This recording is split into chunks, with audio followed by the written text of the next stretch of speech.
Sanibona noyingane zakwethu ake nginibingelele ngiphinde nginamukele kuphinda kuphi-ke la kuzofinyelela khona le video wengane wethu ngabe uqala-ke ungena kule channel ngicindezele usubscribe. Kubulawe ngesihluku Induna Ngabebezenza Abafuna indawo. Uthuke izanya umndeni wenduna edutshulwe yabulawa ngaphandle komuzi wayo emandeni ngabantu abafike bazenza abazofuna indawo.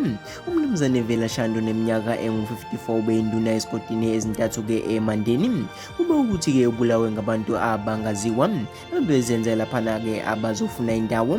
Ushanduke ubenduna-ke emhlangeni endlondlo nasemanda farm. Ubulawa nje awukapheli laphana-ke unyaka KUDUTSHULWE kwabulawa-ke umfowabo umnumzane Solomonzi Shandu obeyinyanga laphana-ke eyayidumile ngokucupha amathuna ey'nqunu. Nenyanga-ke yadulwa-ke ngabantu abafika bazenza abadinga-ke usizo lokwelashwa okuthe-ke sebesesigodleni nayo-ke bayidubula yashona. Kuthiwa-ke ngolwesibili-ke ababulali-ke bafike ngezithuba-ke zasekuseni bafuna-ke induna laphana. Kuthiwa-ke ngaphambi kokuba-ke bayidubule-ke baqale baxoxa nayo-ke behleli egcekeni. Kuthe isiphuma-ke nabo-ke ngaphandle kwesango lomuzi-ke bayidubula amahlandla amathathu. Ilanga-ke lihambele umndeni wakashandu-ke ngawo-ke ulwesibili egcekeni begcwele-ke abantu-ke beyobhonga emswaneni. Ilungu lomndeni likhulume naleli phephandaba-ke lingeke lidalulwe-ke ukulivikela. Lithe basadidekile-ke ukuthi boneni-ke laphana njengoba-ke sedutshulwe nelinye-ke ilungu lomndeni. Lithi-ke yize bengazi ukuthi-ke ubulawuleni kodwa bayasola-ke ukuthi-ke kuhlobene-ke nokubulawa kamfowabo naye-ke obulawe-ke ngendlela efanayo.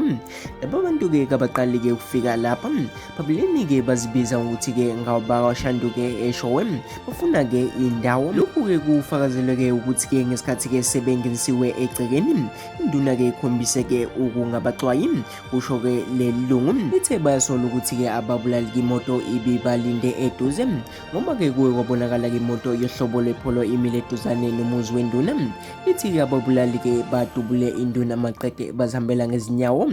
Imoto-ke idlule ngesivinini-ke iyocosha bona ababulali okwenza-ke sidideke kakhulu-ke ukuthi phambilini-ke uke waveza ukuthi-ke kunabathile-ke abanganeme ngodwaka lokuthi-ke uphethe izigodi ezintathu.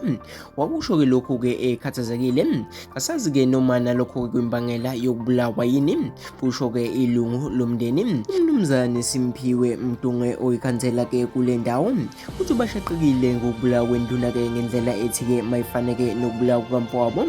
Ushandu-ke besebenza kakhulu-ke naye ekulweni-ke nobugebengu njengoba-ke ubeyingxenye yeframi endaweni. Kusho-ke ikhansela okhulumela mphoyisi waZulu-Natal-ke uThenjiswa Ngcobo uthe laphana-ke kuvule icala-ke lokubulala amaphoyisa-ke asaphenya. Wenza kwethu lezi ndaba-ke esithe sakuthola zona mina sengiphuma njalo-ke ngiyintatheli-ke yaku-YouTube. Ngabe uqala-ke ukubona le video noma ungena kule channel yethu ngicindezele usubscribe.